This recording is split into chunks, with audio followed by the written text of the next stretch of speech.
Muy buena tarde. A continuación haremos una exposición acerca de los métodos de recolección de información. En este caso trataremos específicamente el método de observación directa. Quien sustentará esta presentación será mi compañera Jessica Silvana Balcázar, Mari Cristina Naya y quien les habla, Andrés Felipe Piso, estudiantes de la institución universitaria Colegio Mayor del Cauca. Primero que todo, pues quiero hacerle un recuento. Vamos a definir lo que es este método de recolección, cómo y cuándo aplicarlo, las ventajas y desventajas que tienen. Y al final de la presentación haremos pues presentaremos un ejemplo para que quede todo mucho más claro. ¿Listo? Como ya les dije, pues es el método de observación directa de los métodos de recolección de información que se conoce. Listo. Este es un método de recolección de información o de datos que principalmente se basa en observar el objeto de estudio, puede ser una persona o un grupo de personas, dentro de una situación particular. ¿Qué quiere decir esto? Que se observa en las condiciones normales que se desempeña el objeto a estudiar, pues previamente seleccionado. Se caracteriza principalmente porque el investigador se encuentra presente dentro del ámbito que se desarrolla el hecho y se hace el comportamiento del objeto.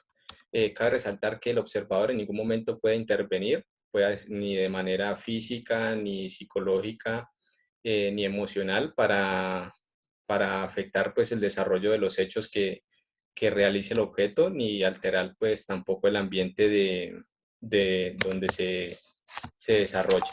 ¿Listo?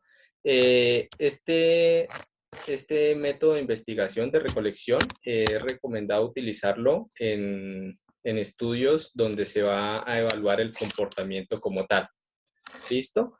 Y es recomendado usarlo por un periodo de tiempo determinado. Pues se dice, los expertos, que este método de observación directa es de larga duración, ya que tiene como duración mínima una semana, principalmente por dos motivos, los cuales son el primero, la comodidad del objeto a estudiar, para que éste llegue a sentirse cómodo con el observador y pues actúe de forma natural. Y el segundo es con el fin de obtener pues todos los datos que se necesitan para el estudio y la recolección de datos. Dentro de este método de observación directa se puede dividir en dos formas. La primera, que es la manera encubierta, es cuando el objeto de estudio no sabe que está siendo observado. Un claro ejemplo puede ser lo que utilizan algunas de las empresas que hacen el programa de jefes encubiertos, donde pues un jefe, cabe resaltarlo, de parte administrativa, se mezcla con la parte operativa para ver cómo se desarrolla el ambiente de trabajo. Y la otra es la manera manifiesta, que es cuando el objeto a estudiar es consciente de que está siendo observado. Pero este método pues no se utiliza ampliamente debido a que las personas pues al verse observadas pueden actuar de manera diferente y esto pues puede alterar los datos a recolectar. A continuación vamos a presentar cómo y cuándo se deben utilizar este método de investigación. Bueno, de acuerdo a la información que ya compartió mi compañero Andrés Felipe, yo les voy a hablar de cuándo se debe emplear la observación directa. La observación directa se emplea cuando se desea estudiar el comportamiento de una persona o de un grupo de personas en una situación determinada. Es importante tener claro que en ciertas ocasiones la situación puede ser de carácter natural y el observador es quien se introduce en el ambiente al cual se va a observar. También se puede evidenciar que existen casos donde la situación es recreada por los investigadores, de modo que el observado se introduce en un ambiente artificial. Cuando hablamos del primer caso, se considera que principalmente se puede generar en los estudios sociales.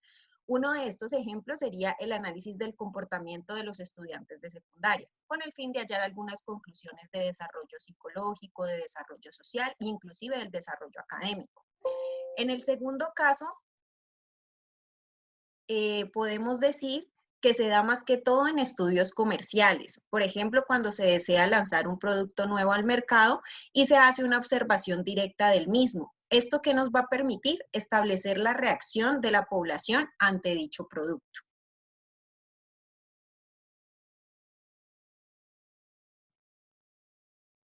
Bueno, también es importante tener en cuenta que este método de observación directa nos va a permitir manejar dos tipos de resultados. Uno, los resultados objetivos o los resultados subjetivos. Cuando hablamos de los resultados objetivos y subjetivos, son los resultados que se van a obtener mediante este método en donde se va a buscar concluir a cuál pertenece cada uno. En el caso de los resultados objetivos, ¿estos qué significan? Que involucran cifras, que se tratan de cómo ocurre con el tiempo que se le toma al objeto para hacer determinada una actividad, sea en tiempo de investigación, sea en estudio. Eso es lo que nos permite identificar el resultado de carácter objetivo. Cuando hablamos del resultado subjetivo, podemos decir también que incluyen lo que son impresiones, como por ejemplo las situaciones que se evalúan de carácter personal. ¿Eso qué significa? Que, por ejemplo, en caso de ansiedad de alguna actividad, puede generar en el objeto. Por decir, cuando nosotros, la persona, el objeto observado, reconoce que está siendo identificado o está siendo calificado, puede actuar de una manera totalmente diferente a la que realmente es. Por ese mismo motivo, los dos tipos de resultados son importantes de tener en cuenta debido a que permiten determinar cuál es la mejor opción para poder introducir el método de observación directa. A continuación, mi compañera Mari va a explicar las siguientes diapositivas.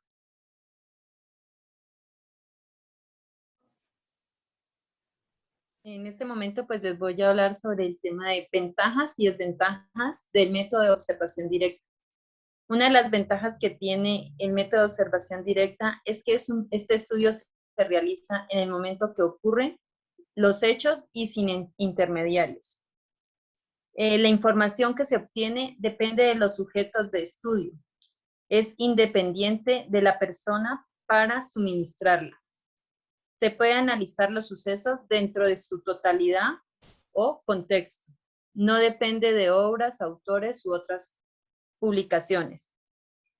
Es directa por eso, porque tenemos un contacto directo, se tiene un contacto directo con los actores en observación. Las desventajas: es difícil de aplicar a grandes grupos, puede ser costoso y se requiere observadores calificados. No es posible obtener información de sucesos pasados o posteriores. Los hechos registrados siempre serán vistos de manera diferente. Esas son las desventajas. Y les voy a comentar un ejemplo de investigación de observación directa. Este ejemplo se da en el Parque Natural de Doñana, España, de un clima suave y mediterráneo, en donde aparecen por sorpresa unos pingüinos emperadores propios de los climas polares. Ante esta inesperada visita, los biólogos y conservadores del parque avisan a expertos en esta especie, los cuales se desplazan hasta el parque para llevar a cabo la investigación y saber la razón por la cual han decidido desplazarse allí. Los expertos durante un par de semanas observan cada movimiento de estos pingüinos en su nuevo hábitat. Observan su comportamiento, su forma de alimentarse, interacciones con el entorno, y de ello obtienen información para luego empezar a formar un profundo análisis y unas conclusiones. ¿Por qué se considera que este es un método de observación directa? Pues primero que todo, porque los expertos han estado en el sitio para observar el fenómeno. Segundo, es una observación encubierta, ya que se ha intentado evitar que los pingüinos se percaten de la presencia humana.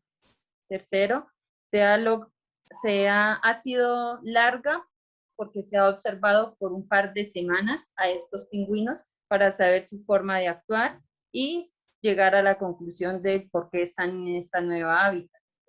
Y ha sido instructiva teniendo el observador en un papel no contaminante. Gracias.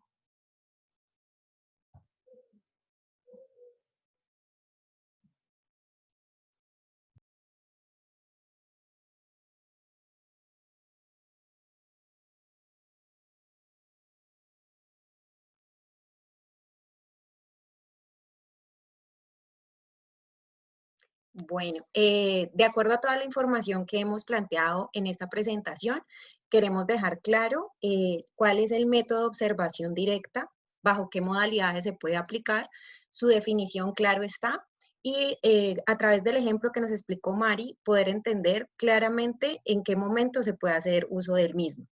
Somos estudiantes de la institución universitaria Colegio Mayor del Cauca de 9º semestre y este proyecto, esta presentación está diseñada para nuestra materia de investigación de mercados. Igualmente, esperamos que todos los comentarios, aportes que dimos a esta presentación sean de ayuda para cualquiera que pueda hacer uso de esta herramienta. Muchísimas gracias por el tiempo y esperamos que estos elementos sean útiles para ustedes. Gracias.